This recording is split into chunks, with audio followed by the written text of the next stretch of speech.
Member village defence committee को शोहदा package के तहत अदायगी न करने पर तौहीन अदालत की दरख्वास्त खारिज कर दी। जस्टिस गुल हसन ने additional advocate general Khyber Pakhtunkhwa से इस्तफसार किया कि हाई कोर्ट ने शोहदा पैकेज देने का फैसला किया, इस फैसले के खिलाफ अपील क्यों दायर नहीं की गई। मजीद जानते हैं डॉन न्यूज़ के नुमाइंदे उमर बर्नी से। जी उमर, अपडेट कीजिएगा Majeed. Chief justice Pakistan justice Yahya Afridi की सरबराही में 3 रुकनी बेंच ने मेंबर विलेज डिफेंस कमेटी को शोहदा पैकेज के तहत अदायगी न करने पर तौहीन अदालत की कार्रवाई की समाअत की।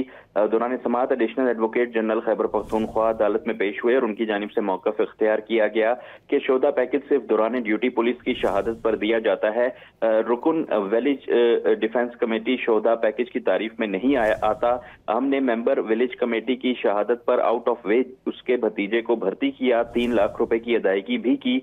अगर ऐसे शोहदा पैकेज देते रहे तो नया पेंडोरा बॉक्स खुल जाएगा। जस्टिस मियां गुल हसन औरंगजेब ने रिमार्क्स दिए कि हाई कोर्ट ने शोहदा पैकेज देने का फैसला किया, इस फैसले के खिलाफ अपील क्यों दायर नहीं की, जिस पर additional advocate general Khyber Pakhtunkhwa ने कहा कि अदालत हाई कोर्ट के फैसले के खिलाफ नजरसानी कर दे।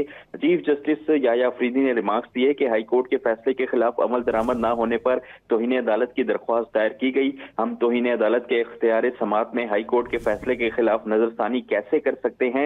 Additional advocate general Khyber Pakhtunkhwa ने मौक़िफ़ इख्तियार किया कि अदालत मुझे नजरसानी दायर करने का कह दे, जिस पर चीफ जस्टिस ने रिमार्क्स दिए कि आपका हक है, हम नहीं कहेंगे।